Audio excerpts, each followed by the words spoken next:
Central office పై దాడి కేసులో పోలీసులు వేగాన్ని పెంచారు. వైసీపీ ఎమ్మెల్సీ లేళ్ల అప్పిరెడ్డి ప్రధాన అనుచరుడు కాజా మొహిద్దీన్ అరెస్ట్ చేశారు.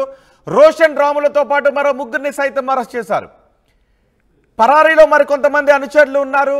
మాజీ ఎమ్మెల్యే ఆర్కే అనుచరులు 7గురు పాల్గొన్నట్టుగా పోలీసులు నిర్ధారించారు. 7గురు నిందితులు తాడేపల్లికి చెందిన వారే అనే చెప్తున్నారు. వైసీపీ నేతలు అవినాష్, ఎమ్మెల్సీ అప్పిరెడ్డి, మాజీ ఎమ్మెల్యే ఆర్కే ఆధ్వర్యంలో దాడి జరిగిందనే ఆరోపణలు ఉన్నాయి. సీసీ కెమెరాల ద్వారా నిందితులను గుర్తిస్తున్నారు స్పెషల్ టీం పోలీసులు. 150 మందిపై పోలీసులు కేసు నమోదు చేసే అవకాశం ఉంది. అంతా గుణదల, రాణిగారి తోట, కృష్ణలంక, తాడేపల్లి, గుంటూరుకు చెందిన వారే దాడిలో పాల్గొన్నారు అని అనుమానాలు వ్యక్తం చేస్తున్నారు. దాడిలో పాల్గొన్న నిందితుల కదలికలపై పోలీసులు ఫోకస్ పెట్టారు. 2021 అక్టోబర్ 19న టీడీపీ కేంద్ర కార్యాలయంపై రాడ్లు, కర్రలతో దాడి చేశారు. వైసీపీ శ్రేణులు దాడులకు దిగారు. అప్పట్లో పోలీసులు కేసులు పెట్టలేదు అని టీడీపీ నేతలు చెప్తున్నారు. నిందితులను అరెస్ట్ చేయలేదు, కేసు పెట్టలేదు. టీడీపీ నేత పట్టాభి ఓ ప్రెస్ మీట్లో జగన్ దూషించారని ఆరోపిస్తూ ఎమ్మెల్సీ లేళ్ల అప్పిరెడ్డి ప్రధాన అనుచరుడు, వైఎస్ఆర్సీపీ విద్యార్థి విభాగం రాష్ట్ర అధ్యక్షుడు మరికొంతమంది దాడికి పాల్పడ్డారు అనే ఆరోపణలున్నాయి. సీసీ దృశ్యాలు కూడా దొరికాయి. ఈ దాడిలో పలువురు టీడీపీ కార్యకర్తలు గాయపడ్డారు. అప్పట్లో 2021లో జరిగిన ఈ దాడిలో పలువురు టీడీపీ నేతలు, కార్యకర్తలు కూడా గాయపడ్డారు. ఇప్పుడు పోలీసులు ఈ చర్యను చాలా తీవ్రంగా తీసుకున్నారు. విచారణను వేగవంతం చేశారు. 150 మంది వరకు అరెస్ట్ చేసే అవకాశం ఉందనే చర్చ జరుగుతోంది. టీడీపీ సెంట్రల్ ఆఫీస్ పై దాడి దృశ్యాలు కూడా మీరు ఆర్టీవీ స్క్రీన్ పైన చూడొచ్చు. మా ప్రతినిధి రాజేష్ మనకి అందుబాటులో ఉన్నారు. రాజేష్, ఇప్పటి వరకు ఎంతమందిని అరెస్ట్ చేశారు? ఇప్పుడు పోలీసులు ఎంత వేగంగా ఈ కేసులో చర్యలు తీసుకుంటూ ఉన్నారు? 2021 అక్టోబర్ 19న జరిగినటువంటి ఈ దాడి కేసు వ్యవహారాన్ని ఇప్పుడు పోలీసులు చాలా సీరియస్గా తీసుకున్నారు. ఆ రోజు దాడికి పాల్పడిన వారితో పాటు దాడి వెనకాలను నడిపించిన వారిని కూడా బయటికి లాగుతున్నారు. పూర్తిగా సీసీ కెమెరా ఫుటేజ్ ఆధారంగా అక్కడ పార్టీ కేంద్ర కార్యాలయం వద్ద ఉన్నటువంటి సీసీ కెమెరా ఫుటేజ్ ఆధారంతో పాటు అక్కడ కొంతమంది ఆ రోజు దాడి జరిగిన రోజు వీడియోలు తీశారు. ఆ వీడియో ఫుటేజ్ ఆధారంగా నిందితులను అయితే గుర్తిస్తున్నారు. ప్రస్తుతానికి 5గురు అయితే గుర్తించినట్టు తెలుస్తుంది. వాళ్ళలో ఎమ్మెల్సీ లేళ్ల అప్పిరెడ్డి ప్రధాన అనుచరుడు మొయినుద్దీన్ కూడా ఉన్నట్టు తెలుస్తుంది. వాళ్ళతో పాటు తాడేపల్లికి చెందినటువంటి వెంకటరెడ్డి, మస్తానవల్లి, దేవానందం, రాంబాబు, వీళ్ళ నలుగురిని, మొయినుద్దీన్ మొత్తం 5గురిని పోలీసులు అదుపులో తీసుకుని విచారణ చేస్తున్నారు. ఇంకా 150 మందిని కూడా ప్రస్తుతం వాళ్ళ మీద కేసులు నమోదు చేయబోతున్నారు. వాళ్ళని కూడా గుర్తించే పనిలో ఉన్నారని చెప్పాలి. 2021 అక్టోబర్ 19న దాదాపుగా 200 నుంచి 300 మంది ఒకేసారి వచ్చి రాళ్లతో, కర్రలతో టీడీపీ కార్యాలయం మీద దాడి చేయడంతో పాటు అక్కడున్న సిబ్బంది మీద కూడా దాడి చేశారు. లోపలికి వెళ్ళి ఫర్నిచర్ ధ్వంసం చేశారు.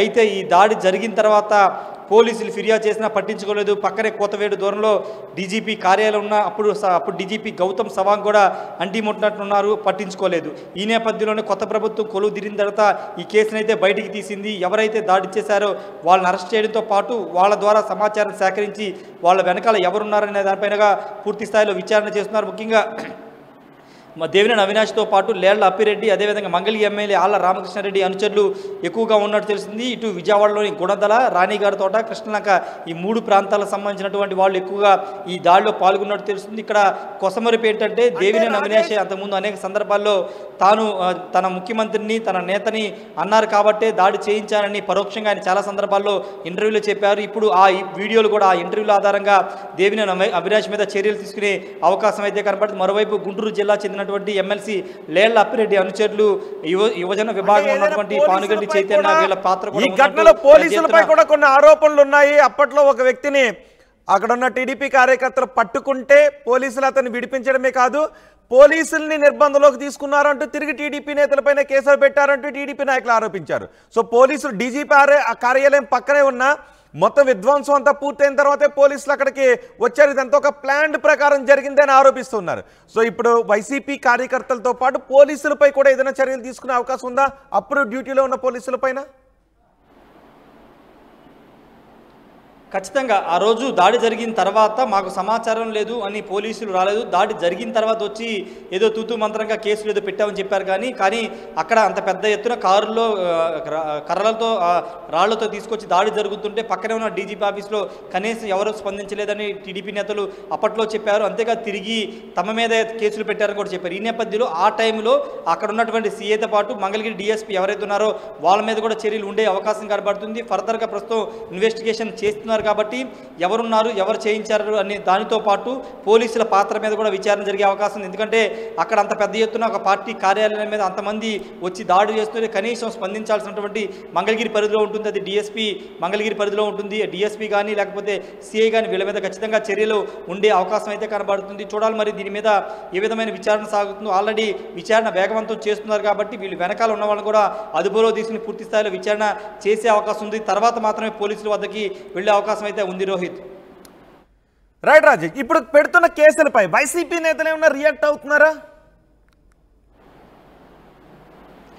అంటే మంగళగిరిలో ఫిర్యాదు చేయడానికి మాజీ మంత్రి అంబటి రాంబాబు వీళ్ళంతా కూడా మరి కాసేపట్లో మంగళగిరికి వస్తారని తెలుస్తుంది. టీడీపీ కార్యాలయం దాడి ఘటన కావాలనే పోలీసులు ఈ విధంగా చేస్తున్నారు, వైసీపీ నేతల్ని టార్గెట్ చేసుకుని కేసులు పెట్టే ప్రయత్నం చేస్తున్నారు. ఫిర్యాదు చేయడానికి మంగళగిరి పోలీస్ స్టేషన్కి వస్తారని తెలుస్తుంది. వాళ్ళు వచ్చిన తర్వాత దీని మీద మాట్లాడే అవకాశం అయితే కనబడుతుంది. వాళ్ళు మాట్లాడినప్పటికీ ఆల్రెడీ ఫుటేజ్ ఉంది, సీసీ ఫుటేజ్ ఉంది, అక్కడ చాలామంది తీసిన వీడియోలు ఉన్నాయి. దాడి జరిగిందనేది వాస్తవం.